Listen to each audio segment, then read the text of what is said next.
Good morning, praise the lord, hallelujah. સવારની સલામ. પ્રભુનો પુષ્કળ આભાર કે આપણે ફરીને એકવાર ઈશ્વરનું પવિત્ર નામ લેવાના માટે તેમની પવિત્ર હજુરમાં નમી શક્યા છે. ઘણી વાર કહું છું નહીં કે આપણે બધા આત્મામાં અલગ અલગ જગ્યાએથી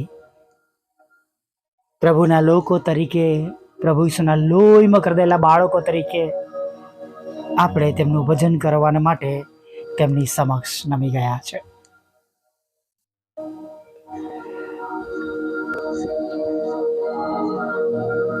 ખરેખર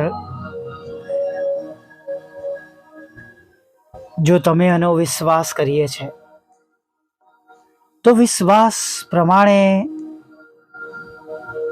આ પ્રમાણે બનેલું આપણે જોઈ શકીએ છીએ, કેમ કે તેમનું વચન કહે છે કે જ્યાં 2 અથવા 3 મારા નામે ભેગા થયેલા હશે તેઓની વચમાં હું હોઈશ.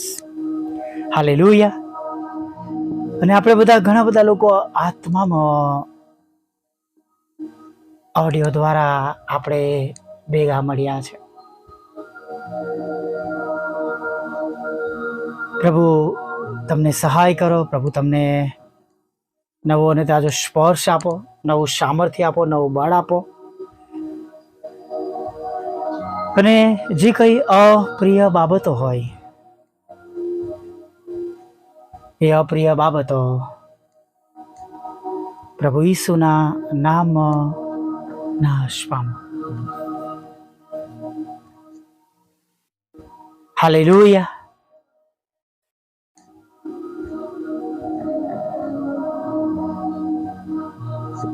Praise the lord.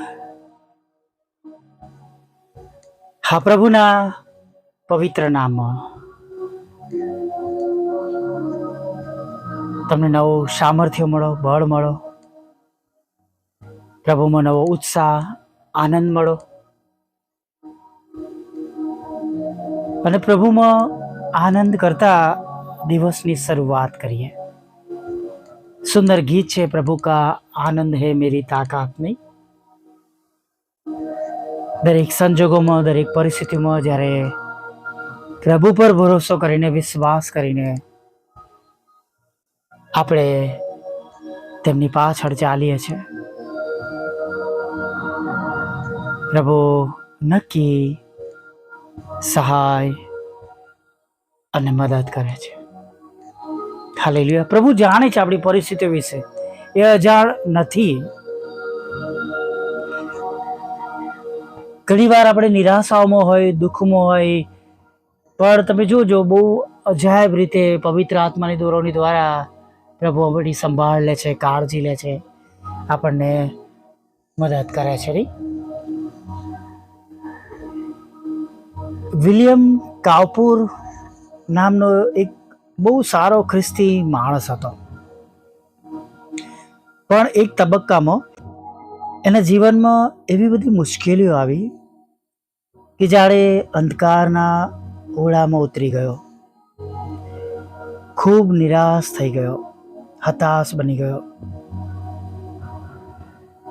અને એક અંધારી રાત્રે તેણે ઘોડાગાડીવાળાને બોલાવ્યો અને કહ્યું કે ઘોડાગાડી તૈયાર કર અને મને થેમ્સ નદી પર આવેલા લંડન બ્રિજ ઉપર લઈ જા.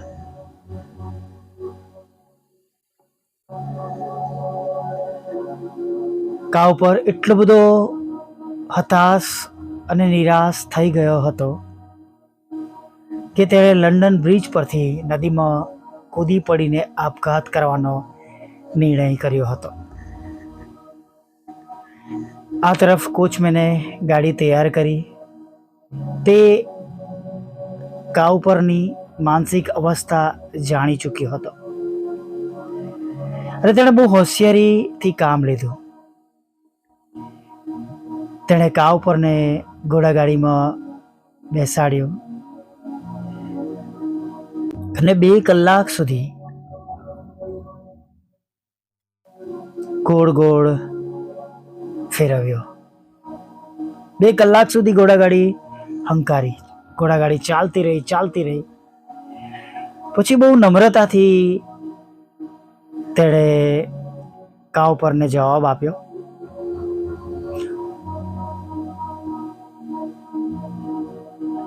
સર, મને એવું લાગે છે કે આ રાત્રિના અંધારામાં હું રસ્તો ભૂલી ગયો છું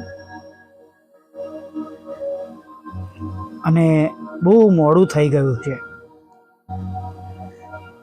અને આપણે બીજા રસ્તે આવી ગયા છે.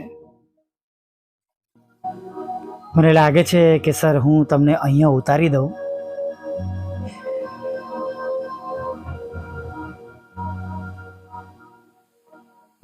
તમે અહીંયા ઉતરી જાઓ અને કાવ પર કંઈ પણ બોલ્યા વગર એ જગ્યા પર જાણે મનમાં નિર્ણય એવો કર્યો કે હું ચાલીને જઈશ. અને એ ઘોડાગાડીમાંથી ઉતરી ગયા.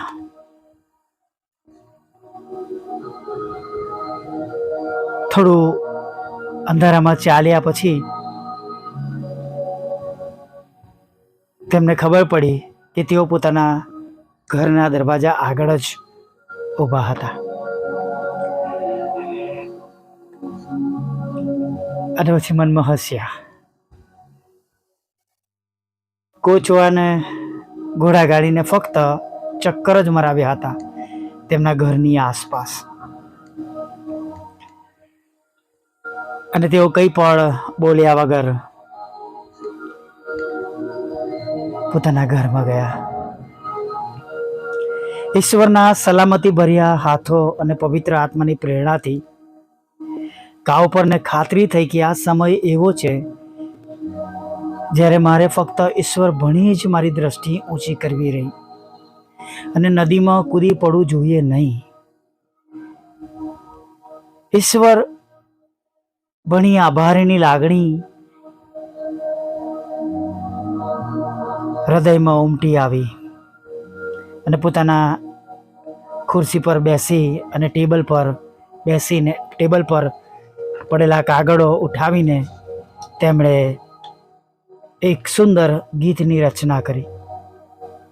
અને ગીત તો આ છે, ઈશ્વર અજાયબ રીતે કામ કરે છે, માર્મિક રીતે હલનચલન કરે છે, દરિયાના પાણીમાં તે પોતાના પગલાં ગોઠવે છે અને તોફાનો ઉપર સવારી કરે છે. બીકણ સંતો નવી હિંમત કેળવો. જે વાદળો તમને બહુ મોટા અને કાળા ડિબાંગ લાગે છે તે ભાગીને આશીર્વાદના રૂપમાં તમારા માથા પર વરસી પડશે. 18મી સદીમાં હતાશ નિરાશ થયા બાદ કાવ પરનું આ ગીત ઘણા બધા લોકોને માટે આશીર્વાદનું કારણ અને દિલાસો આપનારું ગીત બની ગયું. મિત્રો, આપણે નિરાશામાં પડતું મૂકવાની તૈયારી કરીએ છીએ પણ પ્રભુ બચાવી લે છે. Praise the lord, hallelujah. મારી પણ વાત કરી હતી મેં તમને, નહીં કે એક એવી 23મી ફેબ્રુઆરી હતી કે જ્યારે મેં સેલ્ફોસની ગોળીઓ ખાધી હતી. બસ મારે નથી જીવવું. 3 દિવસ બાદ હું સાજો, એક પણ ઇન્જેક્શન દવા ગોળ્યા વગર ઊભો થઈ ગયો હતો. ત્યારે મને ખબર ન હતી કે મને કેમ બચાવવામાં આવ્યો છું, કેમ બચી ગયો છું. પણ આજે તમારી સાથે બોલી રહ્યો છું. ઈશ્વર પાસે દરેક સંજોગોમાં, દરેક પરિસ્થિતિમાં તમારા અને મારા માટે યોજનાઓ છે. માટે કદી નિરાશ ના થાય. એ વાદળો જે કાળા દિમાંગ દુઃખના આપણી ઉપર મંડરાઈ રહ્યા છે, પ્રભુના આશીર્વાદ સાથે ક્યારે વરસી જશે એ તમે અને હું જાણતા નથી. હાલેલુયા. મેં કહ્યું એમ કે બહુ વર્ષો પછી આ વર્ષ અને આ માસ મેં મારા જીવનમાં એવો જ અઘરો જોયો છે. પણ મારો વિશ્વાસ છે કે પ્રભુ આપણા માટે એ કાળા ડિબાંગ વાદળોમાં આશીર્વાદનું પાણી ભરીને વરસાદના રૂપમાં છલકાવશે. Praise the lord. આવો એક નાની પ્રાર્થનામાં ભાગ લઈએ અને વિશ્વાસ રાખીએ કે પ્રભુએ કહ્યું છે કે તું બીસ નહીં, હું તને સહાય કરીશ. યશાયા 41 અને 13 આપણા વચન પ્રમાણે આજની સવારમાં આગળ વધીએ. ભલા પ્રભુ, અમે તમારી સ્તુતિ કરીએ છીએ, અમે તમારો પુષ્કળ આભાર માનીએ છીએ. આભાર માનતા માનતા સ્તુતિ કરતા પ્રભુ અમે તમારા ચરણોમાં નમી જઈએ છીએ. Thank you lord, thank you lord, thank you lord. પ્રભુ, આજની સવારને માટે અમે સ્તુતિ કરીએ છીએ. ઘણા બધા એવા લોકો છે પ્રભુ જેઓએ આજે સવારમાં બહુ જ દુઃખમાં, હતાશામાં, નિરાશામાં, ચિંતામાં, આર્થિક પ્રશ્નો સાથે, કૌટુંબિક મુશ્કેલીઓ સાથે, કૌટુંબિક જવાબદારીઓ સાથે કે અન્ય એવી બાબતોથી ઘેરાઈને આજના દિવસની શરૂઆત કરી છે. પ્રભુ, જેમને પોતાની શક્તિ નથી કે તેઓ આજનો દિવસ પણ પસાર કરી શકે. પ્રભુ, આર્થિક પ્રશ્નો, કૌટુંબિક સમસ્યાઓ, પતિ પત્નીના લડાઈ ઝઘડા, બાળકોની જરૂરિયાતો, માથે રહેલું દેવું, ટૂંકી આવક અને પરિવારની તાતી જરૂરિયાતો. કદાચ પ્રભુ તમારા બાળકોને કે તમારા સેવક અને સેવિકાઓને કે તમારા પર વિશ્વાસ કરનારા લોકોને પ્રભુ પુષ્કળ દુઃખી કરીને પ્રભુ નિરાશાજનક રસ્તાઓ પર લઈ જવાને માટે પ્રયત્ન કરી રહ્યું છે. પણ પ્રભુ, એવા દરેકને માટે આજે તમે ઊભા થાઓ.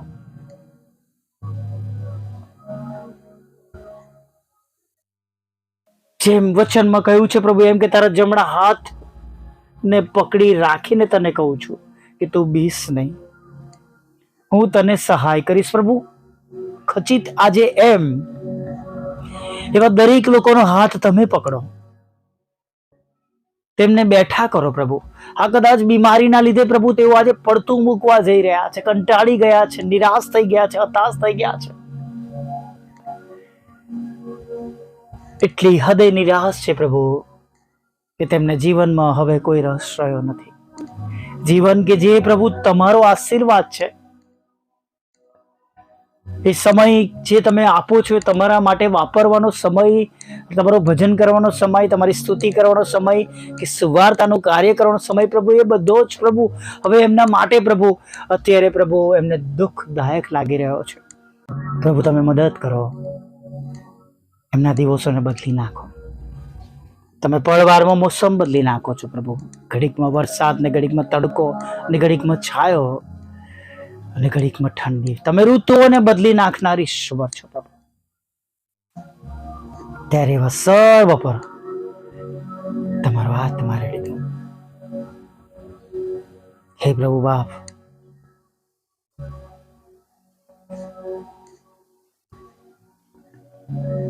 દરેક આંખમાં આંસુઓને પ્રભુ તમે લૂછી નાખજો. દરેકની હિંમત તમે બનજો. તેમની સર્વ ચિંતાઓ તમે જ લઈ લેજો પ્રભુ. અને પિત્તર કે છે એમ પ્રભુ, તમારી સર્વ ચિંતા તેના પર નાખો, કેમ કે તે તમારી સંભાળ રાખે છે. હા પ્રભુ, અમારી બધી જ ચિંતા આજે તમારા પર અમે નાખી દઈએ છીએ. બધાની તમે સંભાળ લો, બધાની તમે કાળજી લો પ્રભુ.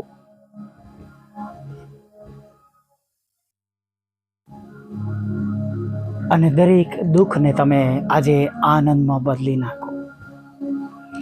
ઉંમરના લીધે કદાચ તેઓ સમસ્યામાં છે, હાથ પગ કામ કરતા નથી, હાડકા ઘસાઈ ગયા છે, ઉંમરના લીધે બળ રહ્યું નથી. પણ પ્રભુ, તમે એ બધાના ઈશ્વર છો. તમે બધાને પ્રભુ તમારા સામર્થ્યથી નવું બળ આપો, જોશ આપો, નવું જોમ આપો, અને જે તકલીફો છે એને હંમેશાના માટે દૂર કરી દેજો પ્રભુ. દરેકના રોજગારને, નોકરી ધંધાને, આવકના સાધનને આશીર્વાદિત કરો. તમામ પ્રકારના લડાઈ ઝઘડા દૂર કરો, કોર્ટ કેસ દૂર કરો, વિદેશ દોરી જાઓ, પરીક્ષાઓમાં પાસ કરો પ્રભુ. તમારી સેવિકાના ખેતરમાંથી કડવા નામોને દૂર કરો, એ બંને મકાનો વેચાય પરમેશ્વર પિતા. લગ્નનો આશીર્વાદ મળે, બાળક ધનનો આશીર્વાદ મળે પ્રભુ. અને ખાસ પ્રભુ અમારી સેવાઓને પર તમે આશીર્વાદિત કરો પ્રભુ. છેલ્લી બાબત માંગી છે પ્રભુ, આજે દયા કરીને પ્રભુ એના રસ્તા ખુલ્લા કરી દો. અમારા બંધ દરવાજા ખુલ્લા કરો. અમારા સતાવનારાથી મન બદલો પ્રભુ, અમારા સતાવનારાના મન બદલો.